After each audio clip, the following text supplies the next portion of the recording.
So now I am explaining the ER design issues. तो अब हम बात करेंगे अबाउट ER डिज़ाइन इश्यूज की ER डायग्राम को बनाते वक्त कुछ ऐसी इशू आ सकते हैं या कुछ आपके पास चॉइसेस हो सकते हैं एंड पर्टिकुलरली अलग अलग रिप्रेजेंटेशन हो सकते हैं for the same ER diagram. तो किस केस में आप किसी एक पर्टिकुलर रिप्रेजेंटेशन को प्रेफर कर सकते हो उसके बारे में बात करेंगे। इवन दो अगर मैं यहाँ पे आपको कुछ इश्यूज भी बता दूं उसके बाद भी ऐसा हो सकता है कि जो पर्टिकुलर डिजाइनर है वो different type of ER diagrams बनाए and that is completely fine. जरूरी नहीं है सेम रिक्वायरमेंट पे एक ही टाइप का ER डायग्राम बने, बट कुछ इश्यूज हैं जिसके बारे में बात करना जरूरी है। तो will talk about the ER design issues. तो हो सकता है ER डायग्राम मैं बनाऊं या आप बनाए तो वो दोनों डिफरेंट हो, that is completely fine. But कुछ चीजों का आपको जो ध्यान रखना है उसके बारे में हम बात कर रहे हैं। Like first thing is use of attribute versus entity set. तो फर्स्ट इशू इज समटाइम्स कुछ यूजर्स को ऐसा लगता है कि पर्टिकुलर कोई एक वैल्यू है वो एज एन एट्रीब्यूट इंक्लूड होना चाहिए, बट कुछ यूजर्स को ऐसा भी लगता है कि नहीं वो एज एन एट्रीब्यूट नहीं as an entity set completely वैसे इंक्लूड होना चाहिए। तो हमको किस केस में एज एन एंटिटी सेट लेना चाहिए, किस केस में एज एन एट्रीब्यूट लेना चाहिए उसके बारे में बात करते हैं। You will prefer it as an entity set only if you want to include more information about an attribute. तो अगर आपकी कोई प्रॉपर्टी भी है बट उस प्रॉपर्टी के बारे में ज्यादा इंफॉर्मेशन आपको डेटाबेस में रखनी है तो आप उसको अलग एंटिटी सेट बनाएंगे, otherwise you will make it as an attribute. तो entity sets are preferred. So entity sets will be preferred if you want to add more details to that particular value. अगर ज्यादा details आपको नहीं रखनी तो better है उसे as an attribute choose करें। तो इसके लिए हम एक वैल्यू ले लेते हैं दैट इज फोन नंबर। तो फोन नंबर है, हम उसको एज एन एट्रीब्यूट भी कंसिडर कर सकते हैं क्योंकि ऑब्वियसली बात है एम्प्लॉय को डिस्क्राइब कर रहा है कि एम्प्लॉय का फोन नंबर है। तो बेटर वे तो ये है कि हम फोन नंबर को एज एन एट्रीब्यूट ले, बट हो सकता है फोन से रिलेटेड हमें और भी बहुत सारी इंफॉर्मेशन रखनी है तो उस केस में हमें इसे एंटिटी बनाना पड़ेगा, और कैसे बनाएंगे वो भी देख लेते हैं। So will consider both the cases. तो हेयर वी हैव एम्प्लॉय और एक एम्प्लॉय के पास मल्टीपल फोन नंबर हो सकते हैं, तो उसके लिए हमने बना दिया मल्टी वैल्यूड एट्रीब्यूट। ये तो हमने ऑलरेडी रिप्रेजेंटेशन देखी हुई है, जैसे एम्प्लॉय के और भी एट्रीब्यूट्स हैं उनको हमने इंक्लूड कर दिया, तो इस केस में तो कोई प्रॉब्लम नहीं है। बट अगर आपको फोन से रिलेटेड और भी इंफॉर्मेशन रखने है, मीन्स टाइप ऑफ फोन क्या है, वो होम फोन नंबर है उसका या ऑफिस फोन नंबर है या फिर उस पर्टिकुलर फोन नंबर की क्या एक्सटेंशंस है, अगर आपको ये सब डिटेल इंक्लूड करनी है तो वो हम एट्रीब्यूट में नहीं इंक्लूड कर सकते। बट अगर ये डिटेल आपके डेटाबेस के लिए इंपॉर्टेंट है, मीन जैसे टाइप है कि वो फोन नंबर उसका वर्क फोन नंबर है या होम फोन नंबर है, ये डिटेल इंपॉर्टेंट है फॉर दी डेटाबेस, तो आप उसे एज एन एंटिटी सेट भी कंसिडर कर सकते हो। जैसे I will give you one example. तो अब इसी बात है आप लिखोगे कि एम्प्लॉय हैज अ टेलीफोन, क्योंकि telephone will be an entity. अब उस टेलीफोन के एट्रीब्यूट्स आप रख सकते हो, राइट। तो एम्प्लॉय हैज अ टेलीफोन, यहाँ पे टेलीफोन आपके एंटिटी सेट भी बन गया, एंड साथ साथ आप इसके और भी इंफॉर्मेशन रख सकते हो। जैसे हमने फोन नंबर रखा, साथ में लोकेशन रखा, लोकेशन में जिसका एक्सटेंशन पता चलेगा कि जिससे आप ये भी देख सकते हो कि पर्टिकुलरली कौन सी कंट्री का फोन नंबर है वो, एंड देन साथ में टाइप मीन्स आपका होम फोन नंबर है या फिर वर्क फोन नंबर है, मीन्स ऑफिस का फोन नंबर आपने लिखवाया हुआ है वहां पे या होम का। बट ये इन्फॉर्मेशन तभी इंपॉर्टेंट होगी जब ये आपके डेटाबेस के लिए, otherwise this representation will be preferred कि आप टेलीफोन को एज अ एट्रीब्यूट कंसिडर कर रहे हो। वन मोर थिंग, यहाँ पे जो हम टेलीफोन हमने इंक्लूड किया है that will be a weak entity. और ये वीक एंटिटी क्यों होगा, क्योंकि टेलीफोन नंबर हम तभी स्टोर करेंगे जब वो हमारे एम्प्लॉय का होगा। अगर वो हमारे एम्प्लॉय का नहीं है तो वो टेलीफोन नंबर, या हम ये कहें तो रैंडम टेलीफोन नंबर हम डेटाबेस में नहीं रखेंगे। तो टेलीफोन यहाँ पे क्या हो जाएगा, वीक एंटिटी। और वीक एंटिटी है तो ऑब्वियसली बात है हमारे पास होगा आइडेंटिफाइंग रिलेशनशिप, एंड देन क्या कहते हैं, we will have total participation. One more thing that you might think here is कि एम्प्लॉय को तो हमने यहाँ पे शो कर लिया कि मल्टीपल फोन नंबर्स है, ये चीज हम एंटिटी में कैसे करेंगे कि एक एम्प्लॉय के एक से ज्यादा फोन नंबर भी तो हो सकते हैं। तो ये चीज हम कैसे शो करेंगे, बाय यूजिंग कार्डिनलिटी। अगर मैं यहाँ पे कार्डिनलिटी लगा दूं 1:n, तो इससे पता चल रहा है एक एम्प्लॉय के n फोन नंबर्स है। तो वो जो मल्टी वैल्यूड एट्रीब्यूट था वो चीज मैंने रिजॉल्व कर दी। तो फर्स्ट इशू इज कि किसी एक वैल्यू को आप एज एन एट्रीब्यूट कंसिडर करो या एंटिटी सेट कंसिडर करो। तो हमने यहाँ पे दिखाया फोन नंबर को हम एज एन एट्रीब्यूट भी कंसिडर कर सकते थे या एज एन एंटिटी भी बना सकते थे। तो एंटिटी हम तब बनाएंगे जब हमें एक्स्ट्रा इन्फॉर्मेशन रखनी है, वरना हम एंटिटी नहीं बनाएंगे, हम उसको एज एन एट्रीब्यूट ही कंसिडर करेंगे। और मैंने देखा है यहाँ पे कि जैसे आप मल्टी वैल्यूड एट्रीब्यूट वहां पे इंक्लूड कर रहे हो as a multi valued attribute, एक पर्टिकुलर वैल्यू को इंक्लूड कर रहे हो, तो एंटिटी के केस में भी आप कर सकते हो बाय यूजिंग कार्डिनैलिटी रेशियो। तो मैंने 1:n करके ये शो कर दिया कि एक एम्प्लॉय के मल्टीपल फोन नंबर हो सकते हैं। बट सम यूजर्स में ऑल्सो आर्ग्यू कि हम इस फोन नंबर को भी तो कॉम्प्लेक्स एट्रीब्यूट बना सकते हैं। Means I tell you what they argue, या उस केस में हम क्या एक पर्टिकुलर नोट डाउन कर सकते हैं। One another way of representation of this is,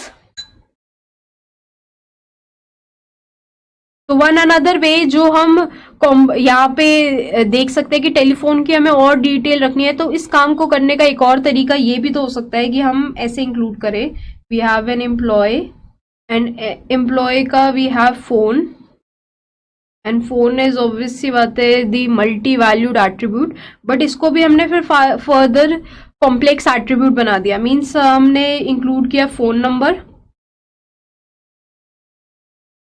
then location and then further the type।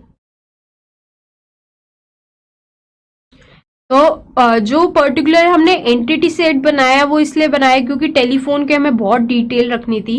तो हम ऐसा भी तो कर सकते हैं, एम्प्लॉय का एक एट्रीब्यूट बना दिया that is phone, and phone क्योंकि खुद भी कॉम्पोजिट है उसके कंपोनेंट्स रख लिए that is the phone number, location and type, और फोन नंबर भी मेरा मल्टी वैल्यूड हो गया। तो ये काम भी हम कर सकते हैं, एंटिटी सेट नहीं भी बनाया हमने और साथ साथ सारी डिटेल भी रख ली।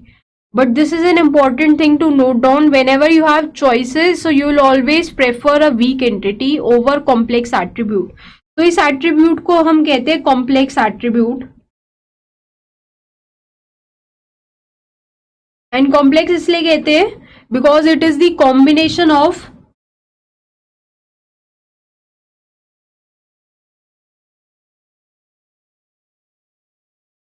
Composite plus multi valued attribute. इसमें आप देखिए फोन नंबर, फोन आपका कॉम्पोजिट है और फोन नंबर मल्टी वैल्यूड है, तो एक ऐसा एट्रीब्यूट है जिसमें कॉम्पोजिट भी इंक्लूड कर दिया और कंपोनेंट भी इंक्लूड कर दिया।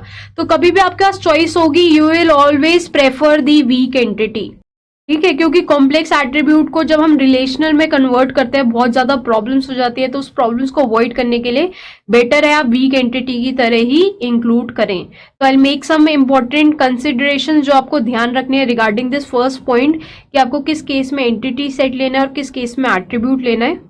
तो you have to always remember that you will use a value as an attribute. अगर आपको कम डिटेल रखनी है, जैसे आपको सिर्फ फोन नंबर रखना है तो उसको एट्रीब्यूट रखें, बट अगर आपको ज्यादा डिटेल रखनी है so you will always make a weak entity set और always prefer weak entity sets over multi valued composite attribute. तो ये मल्टी वैल्यूड कॉम्पोजिट एट्रीब्यूट को हम कॉम्प्लेक्स एट्रीब्यूट भी कहते हैं। तो अगर आपके पास चॉइस है कॉम्प्लेक्स एट्रीब्यूट और एंटिटी सेट्स के लिए, तो बेटर रहेगा हमेशा वीक एंटिटी सेट बनाओ, क्योंकि कन्वर्जन करना ज्यादा आसान हो जाता है। So this is first important point you have to note down. Next point के बारे में बताते हैं कि कभी भी दो टेबल्स की सेम प्राइमरी की नहीं होनी चाहिए, even though that particular attribute can be chosen as a key, but आप कभी भी दो टेबल्स की सेम प्राइमरी की नहीं रखेंगे। Like I will give you one example, like we have a relation here that customer borrow loans, और यहाँ पे आप देख सकते हैं कस्टमर की प्राइमरी की है कस्टमर आईडी। तो ऑल्दो लोन की टेबल में कस्टमर आईडी जो है वो भी यूनिक है, मींस एक पर्टिकुलर लोन के लिए जो कस्टमर है वो दैट इज यूनिक, या फिर हम इसे ऐसे भी कह सकते हैं like suppose that loans are owned only by one customer, तो उसकी वजह से कस्टमर आईडी भी यहाँ पे ऑल्दो यूनिक है, बट सेम प्राइमरी की दो टेबल्स के लिए हम इंक्लूड नहीं करेंगे।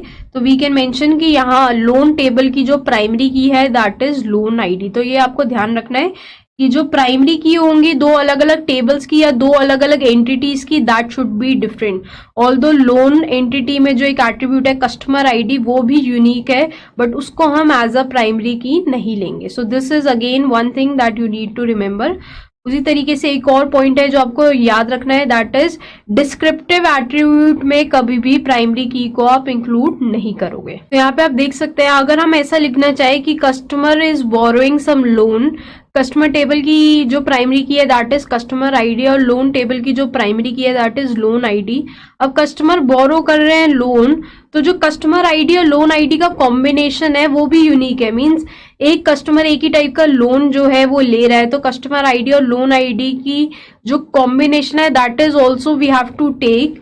तो हम लेकिन यहाँ पे क्योंकि ये दोनों डिस्क्रिप्टिव एट्रीब्यूट है, इन दोनों का कॉम्बिनेशन को as a primary key consider नहीं कर सकते। तो यहाँ पे this is not possible, we can not include the primary key attributes as descriptive attribute, क्योंकि कस्टमर आईडी एक टेबल की प्राइमरी की है और लोन आईडी भी दूसरी टेबल की प्राइमरी की है, तो इन दोनों की प्राइमरी की को हम डिस्क्रिप्टिव एट्रीब्यूट नहीं बना सकते। तो इससे हमें यह पता चल जाएगा बोरोवर के लिए भी हमें एक और नई टेबल बनानी पड़ेगी, उसको रिलेशन नहीं बना सकते क्योंकि उसमें जो कस्टमर आईडी और लोन आईडी हमें इंक्लूड करना है वो चीजें पॉसिबल नहीं है, because these are primary key of some table and primary key can not be included as the descriptive attribute. तो ये एक इंपॉर्टेंट पॉइंट है, ध्यान रखना। तो first case is use of entity sets versus attribute. किस केस में आप एट्रीब्यूट्स कंसिडर करोगे, किस केस में आप एंटिटी सेट कंसिडर करोगे। साथ में कुछ इंपॉर्टेंट मैंने एट्रीब्यूट्स के बारे में मेंशन किया है कि एक तो ये बात है कि की एट्रीब्यूट दो अलग अलग एंटिटीज का सेम नहीं हो सकता, और की एट्रीब्यूट जो है वो डिस्क्रिप्टिव एट्रीब्यूट की तरह भी यूज नहीं हो सकते। Next important issue is use of entity sets versus relationship. तो कभी कभार क्या होता है, स्टूडेंट्स या यूजर्स जो है वो भी कंफ्यूज हो जाते हैं कि किसी पर्टिकुलर चीज को आपको एंटिटी सेट बनाना है या किसी पर्टिकुलर चीज को आपको रिलेशनशिप बनाना है। तो सिंपल सा तरीका है जो आप कन्वेंशन फॉलो कर सकते हैं, like entity sets is use for things and relationship is use for action. तो कभी भी कोई एक्शन हो रहा होगा तो आप उसको एज अ रिलेशनशिप बनाए, बट कोई एक चीज हो गई तो आप उसको एज एन एंटिटी सेट बनाए, और वो जो चीज है वो फिजिकल भी हो सकते हैं या कंसेप्चुअल भी हो सकते हैं। Like I will give you one example. तो यहाँ पे हमने एक रिलेशन बनाया कि customer is taking loan under particular branch, और कस्टमर की प्राइमरी की है कस्टमर आईडी, देन ब्रांच की प्राइमरी की होगी ब्रांच नेम, एंड लोन हमने एक रिलेशन बनाया यहाँ पे और जिसके अपने एट्रीब्यूट्स है loan ID and amount. And the problem here is जो लोन है this is not an action, ये कोई एक्शन नहीं हो रहा है यहाँ पे। Loan is a particular thing, आप लोन किसी से ले रहे हो, तो दैट इज अ थिंग जिसकी एक कंसेप्चुअल एग्जिस्टेंस है, मीन्स आप एक तरीके से पैसे ले रहे हो, तो money is the thing that is physical, you can still say that it is physical, but loan क्योंकि आप किसी से पैसे उधार पे ले रहे हो तो उसको आपने लोन कह दिया, so it is a thing. तो बेटर है इस लोन को जहां पे आपने रिलेशन बनाए make it as an entity set. तो ये एक इम्पोर्टेंट पॉइंट है जो आपको ध्यान रखना है while designing the ER diagrams, कि कोई चीज हो तो उसको आप एक एंटिटी बनाए, बट कोई एक्शन हो, कुछ एक्शन आप परफॉर्म कर रहे हो, like you are managing something, so that is an action, तो उसको आप रिलेशनशिप बनाए। Use of n-ary versus binary relationship. तो आपके पास काफी सिचुएशंस ऐसे आते हैं जिसमें आपको मोर देन बाइनरी या 2 डिग्री पे जाना पड़ता है फॉर अ रिलेशन, जैसे हमने बात भी की थी अबाउट टर्नरी रिलेशन। तो कभी आपके पास ऐसा चॉइस हो, सो you will always prefer binary relationship, तो आपके जितने भी टर्नरी होंगे उसको भी आप बाइनरी में कन्वर्ट करेंगे, एंड उसको कन्वर्ट करने का तरीका मैंने आपको डिटेल में समझाया था by using weak entity sets. तो one this design issue is very simple, हमने इसका ऑलरेडी एग्जांपल भी देख लिया है। तो you will always prefer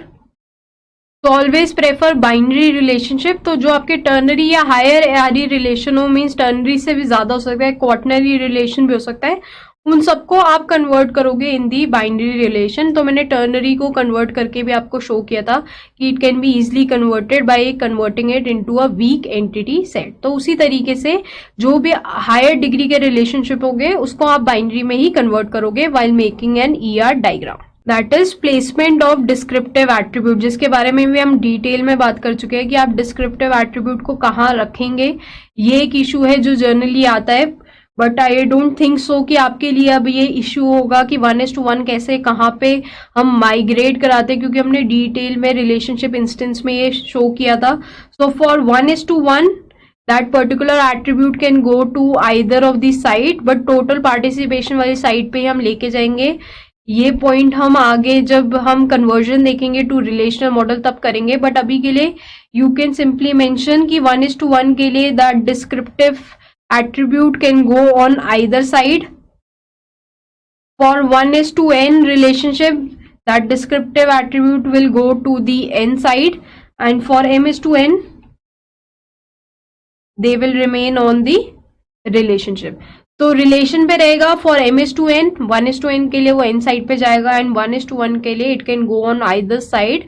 and generally preferable ये होता है कि जिस साइड पे टोटल पार्टिसिपेशन होता है उसी साइड पे वो पर्टिकुलर डिस्क्रिप्टिव एट्रीब्यूट जाता है. तो this is the issue that generally users encounter while making or designers encounter while making the ER diagram.